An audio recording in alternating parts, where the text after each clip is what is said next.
Hello সবাইকে, সবাই কেমন আছো? আশা করছি সবাই ভালো আছো। তো আজ অনেক দিন পর চলে এলাম তোমাদের সঙ্গে একটা মিনি ব্লগ শেয়ার করতে। দেখতেই পাচ্ছ, আজ সন্ধে আমি রেডি হয়ে নিয়েছিলাম, কারণ আমাদের বাড়ির পাশেই ছিল আজ ভীষণ বড় এক বাৎসরিক পুজোর আয়োজন। সবার প্রথমে আমি চলে এলাম সোজা মন্দিরের ভেতরে প্রবেশ করে গেলাম।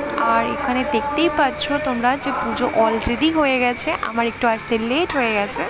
যথারীতি ঢুকে দেখলাম যে পুজো কমপ্লিট হয়ে গেছে। আর আমার তো ভীষণ ভালো লেগেছে। এখানে মা কালী, মা মনসা এবং মা শীতলা মায়ের পুজো করা হয়েছে। আর মন্দিরের ভেতরটা এত সুন্দর সাজানো হয়েছে এবং মায়ের মূর্তি খুবই সুন্দর করে সাজানো হয়েছে। আমার তো ভীষণ ভালো লেগেছে। আর এখানে প্রত্যেক বছর এই বাৎসরিক পুজোটি হয়।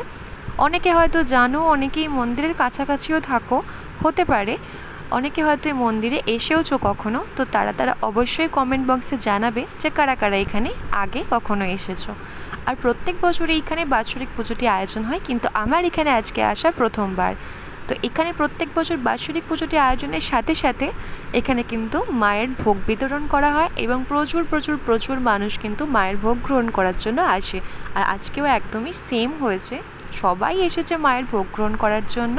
টু বি অনেস্টলি আমারও অনেক দিন ধরে ইচ্ছে ছিল যে হ্যাঁ, আমিও ভোগ খাওয়ার প্রচণ্ড ইচ্ছে ছিল। তো ফাইনালি সেই ইচ্ছেটা আমার পূরণ হয়ে গেল। তো ওই দিকটা দেখতে পাচ্ছ তোমরা, চেয়ার টেবিলে ওখানে ভোগ খাওয়ানো হচ্ছে। আর এই দিকটাতে কিন্তু বাড়ির জন্য সবাইকে দেওয়া হচ্ছে, কিংবা যারা হয়তো খেতে পারবে না বসে তাদের জন্য। তো আশা করি তোমাদের ছোট ব্লগটা ভালো লেগেছে। ভালো লাগলে অবশ্যই তোমরা জানিও। আর কারা কারা এই জায়গাটার কাছাকাছি থাকো এবং এই মন্দিরটার, অবশ্যই তারা কিন্তু কমেন্ট বক্সে আমাকে জানাতে কিন্তু একদমই ভুলবে না। তো চলো, আজকের মতো টাটা, বাই বাই।